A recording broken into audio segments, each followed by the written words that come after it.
வங்கதேசத்தில் ஹிந்து மத தலைவர் கைது செய்யப்பட்டதற்கு கண்டனம் தெரிவித்துள்ள அந்நாட்டு முன்னாள் பிரதமர் ஷேக் ஹசீனா அவரை உடனடியாக விடுதலை செய்ய வேண்டும் என கூறியுள்ளார்.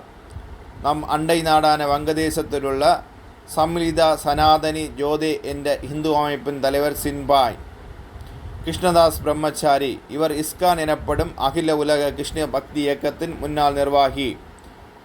கடந்த மாதம் 30ஆம் தேதி ஹிந்து அமைப்பினர் நடத்திய ஊர்வலத்தின் போது வங்கதேச தேசிய கொடியை அவமதித்ததாக கிருஷ்ணதாஸை சமீபத்தில் அந்நாட்டு போலீசார் கைது செய்தனர். தேச துரோகம் உட்பட 18 பிரிவுகளின் கீழ் வழக்கு பதிவு செய்யப்பட்டுள்ளது. அவரது ஜாமீன் மனு நிராகரிக்கப்பட்டது.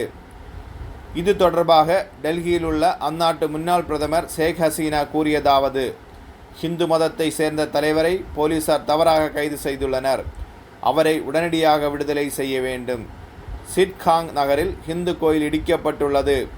மசூதிகள், தேவாலயங்கள், அகமதியா சமுதாயத்தின் வீடுகள் தாக்கப்பட்டு சேதப்படுத்தப்பட்டன.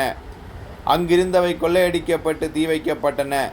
மத சுதந்திரம் பாதுகாப்பதுடன் அனைத்து மக்களின் வாழ்க்கையையும் வளர்ச்சியையும் பாதுகாக்க வேண்டும் என்று ஷேக் ஹசீனா கூறியுள்ளார்.